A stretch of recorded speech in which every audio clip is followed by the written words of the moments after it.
Olá, cursista! Seja bem-vindo ou bem-vinda ao curso Informação Boa é Informação no Rótulo. Esse curso faz parte de um projeto de extensão do mesmo nome e será ministrado por mim, Samira Pereira Moreira, docente do Instituto Federal do Piauí, engenheira de alimentos pela Universidade Federal do Ceará e mestre em Ciência e Tecnologia de Alimentos também pela Universidade Federal do Ceará. Deixo aqui também o meu e-mail, caso você necessite tirar alguma dúvida ou realizar algum comentário ou sugestão. As mesmas informações também poderão ser transmitidas através dos fóruns que estarão presentes em cada um dos módulos do nosso curso. Nesse módulo 1, nós iremos falar sobre composição de alimentos. São informações bem básicas, porém que necessitam ser transmitidas para nivelarmos o conhecimento de todos, para não gerar nenhuma dúvida e facilitar a compreensão das informações e das legislações que serão transmitidas nas próximas aulas dentro dos módulos. Então, vamos lá? Primeiro, o mais importante é nós compreendermos o que seria um alimento, tá? Pela legislação e pelas definições dadas pela Anvisa, uma das formas de definir alimento seria um alimento, ele vai ser definido como algo que contempla todas as substâncias ou as misturas de substâncias destinadas à ingestão por humanos que tenham como objetivo fornecer nutrientes e outras substâncias necessárias para a formação, manutenção e desenvolvimento normais do organismo. Necessários principalmente e fundamentalmente para a formação, manutenção e desenvolvimento, independente do grau de processo e sua formação e sua forma de apresentação. Então a gente pode ter alimentos no estado líquido, alimentos no estado pastoso, no formato pastoso, gelatinoso ou sólido, tá? Ou em outra forma que convenha, uma espuma, entre outros formatos possíveis dentro da indústria de alimentos. Ou seja, o alimento ele vai ser composto por uma grande quantidade de substâncias, tá? Que vão trazer um impacto nutricional, um impacto visual, um impacto em textura e também algumas dessas substâncias podem ser retiradas e utilizadas para fornecer uma função tecnológica além da função nutricional que essa substância tem. Bom, aqui nós temos um exemplo, tá? São dados fictícios de algumas das partes da rotulagem que nós veremos em outra aula. Aqui nós temos no lado esquerdo da tela uma lista fictícia de ingredientes, tá? E do lado direito nós temos uma tabela, um modelo de tabela nutricional como um dos modelos padrões que estão presentes e são autorizados na legislação. No lado direito nós vemos, do lado esquerdo, desculpa, nós estamos vendo que nessa lista de ingredientes, né, vários ingredientes. Temos farinha de trigo, gordura vegetal, açúcar, gordura vegetal hidrogenada, sal, fermento biológico, leite em pó integral, soro de leite, conservante, emulsificante, melhorador de farinha, o que é o ácido ascórbico nesse caso. Então, essas substâncias, tá, são utilizadas em maior quantidade do que o que normalmente nós usaríamos se fosse fazer um produto similar em casa. Por quê? Porque o produto industrializado, ele necessita garantir maior segurança até chegar ao consumidor dentro do seu prazo de validade. E também proporciona algumas características diferenciadas que você pode não conseguir realizar em casa, certo? Então, você acaba tendo algumas substâncias que normalmente não se utiliza no dia a dia em casa. Então é bom a gente entender mais ou menos no decorrer do curso o que seria cada um desses ingredientes, o que pode ser usado, o que não pode. Tá?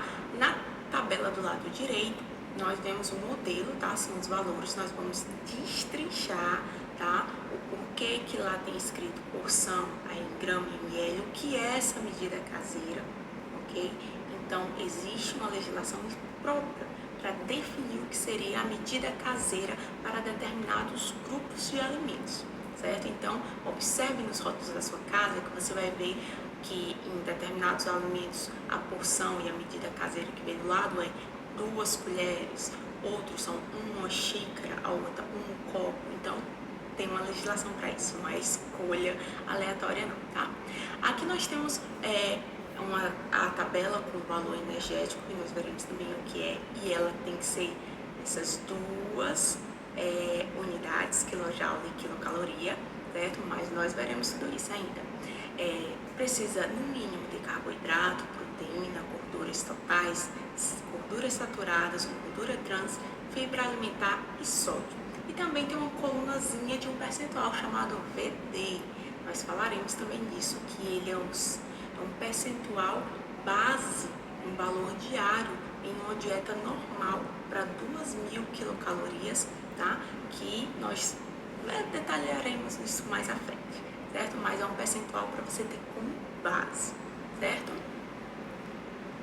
Bom, quando se fala em composição dos alimentos, nós precisamos ter algumas coisas em mente, tá? Quando se fala de rotulagem de alimentos, naquela composição em ter algumas substâncias que às vezes você não sabe o que é, mas por que elas estão aí?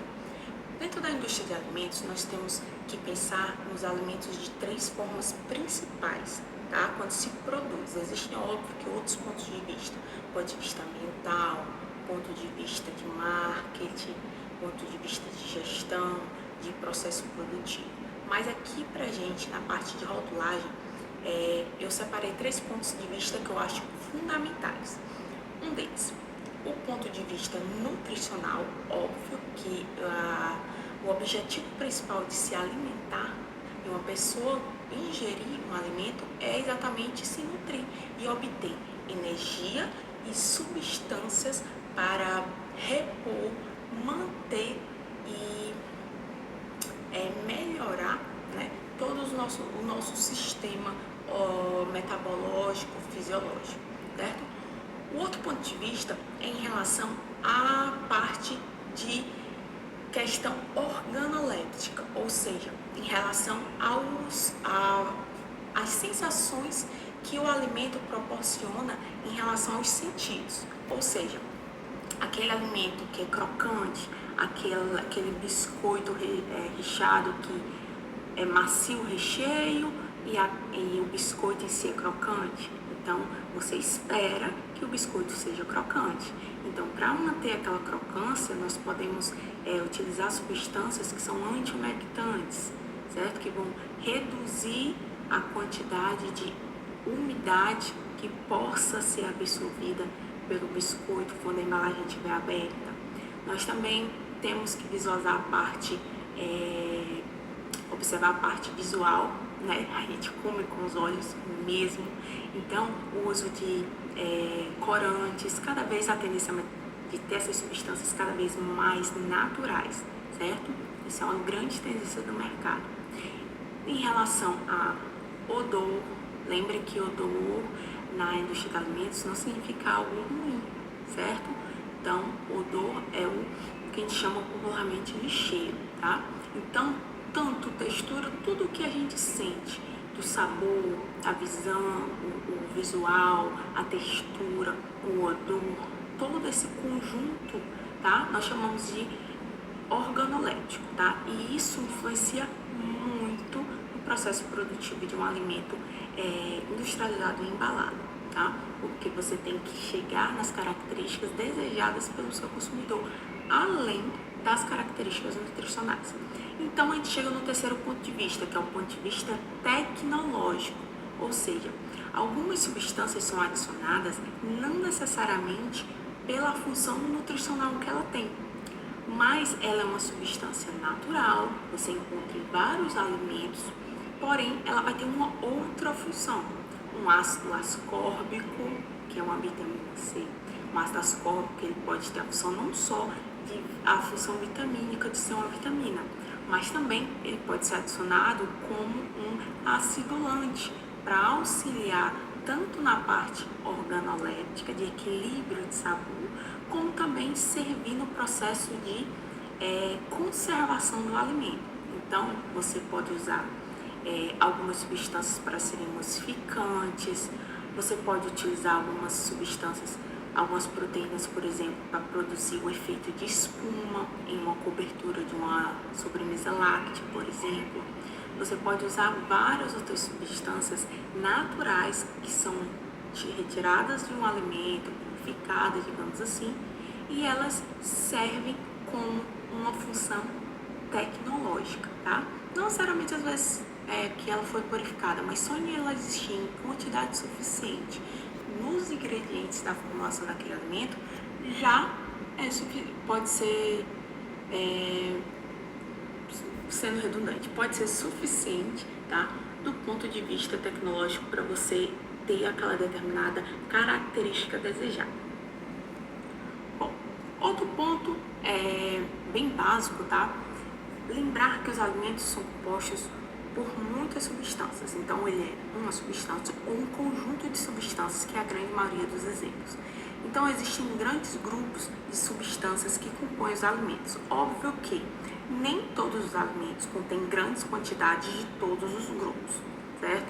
Há alguns grupos de alimentícios, por exemplo, as batatas, os tubérculos em si, eles tem uma quantidade maior de carboidrato. Eu não vou dizer rico, porque existe a terminologia rica em rotulagem, que a gente pode acabar confundindo, tá? Então, ele pode ter uma quantidade maior de carboidrato. Então, ele se torna um exemplo de um alimento rico em carboidrato, até popularmente chamado como exemplo de carboidrato, certo? Mas ele contém outros grupos de substâncias, mas em menor proporção, assim como as carnes. As carnes são conhecidas como proteínas, né, popularmente, mas não é que ele só tenha proteína, não. Ele vai ter outros grupos de substâncias em menores quantidades, tá? Mas apresenta.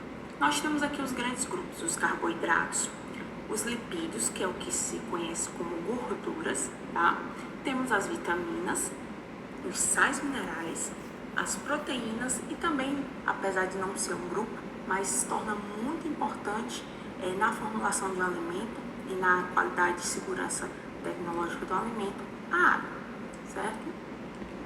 Vamos aqui ver algumas observações, tá? As vitaminas, no caso, assim como os sais minerais, são chamados micronutrientes, ou seja, eles são necessários em quantidades muito pequenas, geralmente miligramas ou microgramas.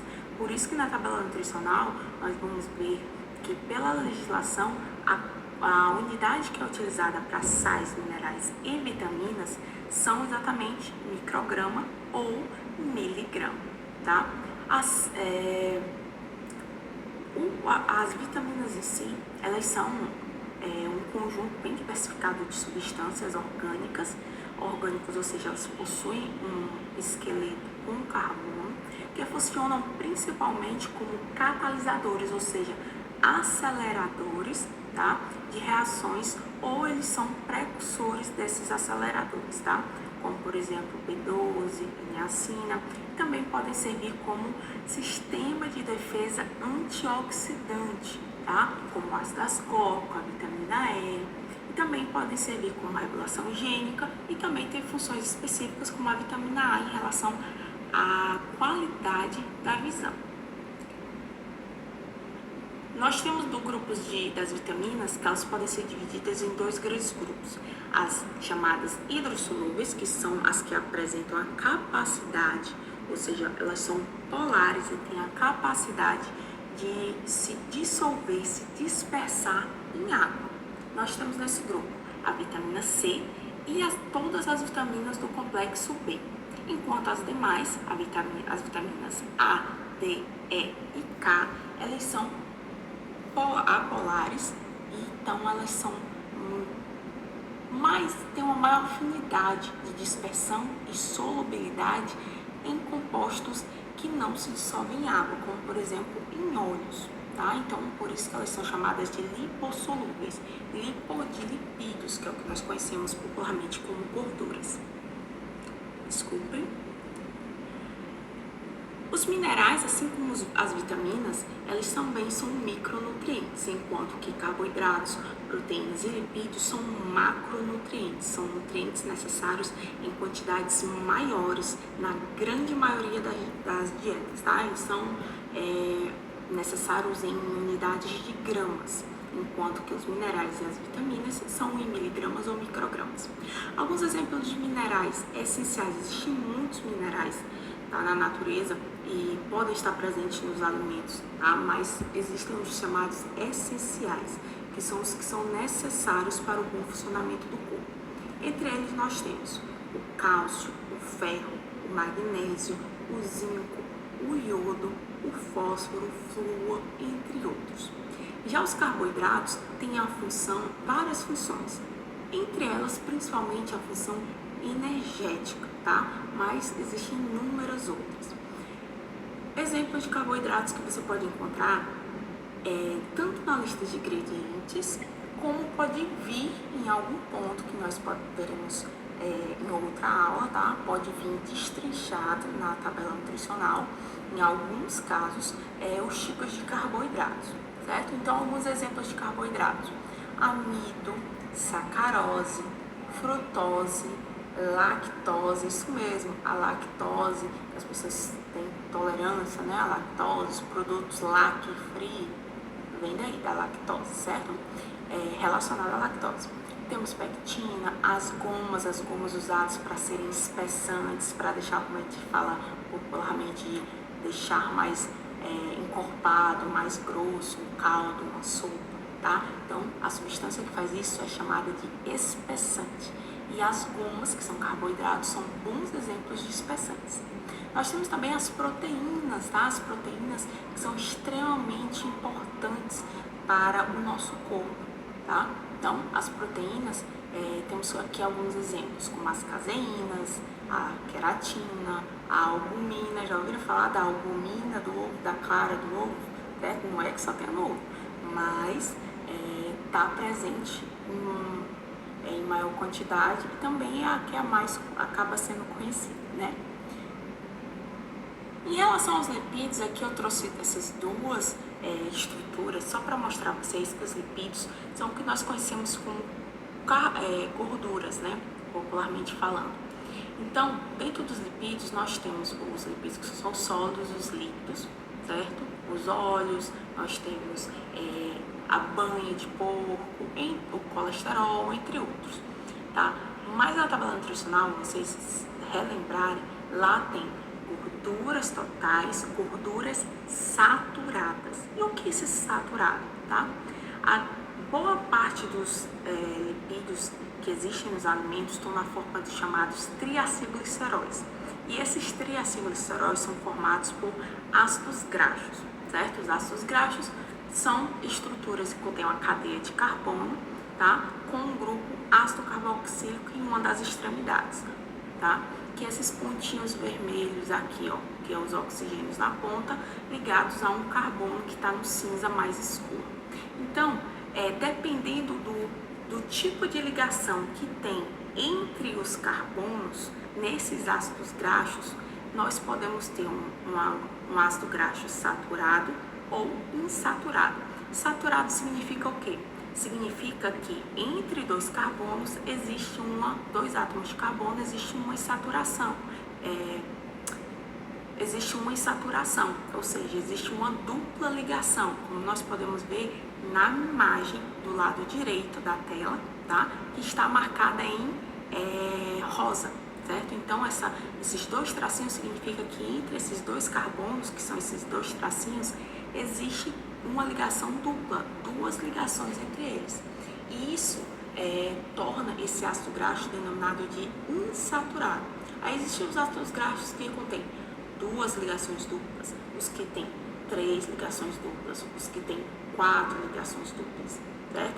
E os que não têm nenhuma ligação dupla, só tem ligação simples entre os carbonos, nós chamamos isso de saturado, certo? Então, saturado, apenas ligações simples, e insaturado, contém ligações duplas, pelo menos uma, certo? Professora, para que a gente quer saber isso? Isso é extremamente importante principalmente em relação à parte física, em que estado físico essa gordura, esse lipídio vai estar. Ele vai ser sólido, ele vai ser uma gordura, ele vai ser um óleo, ele vai ser líquido, certo? Só em ele ter uma grande quantidade de um ou de outro, tá? A gente consegue ter um efeito, sim, a temperatura ambiente dele ser saturado ou insaturado, certo? Os alimentos que têm uma maior quantidade de ácido graxo saturado tem a tendência, não é 100%, tá? Mas a tendência é de serem mais sólidos ou pastosos à temperatura ambiente, como a banha de porco, por exemplo.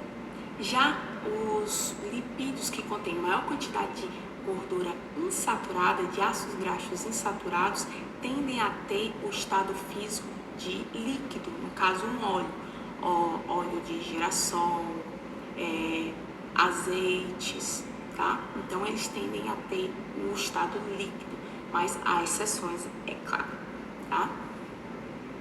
Aqui eu deixo algumas referências, vejam o próximo vídeo, façam as atividades. Tchau, tchau!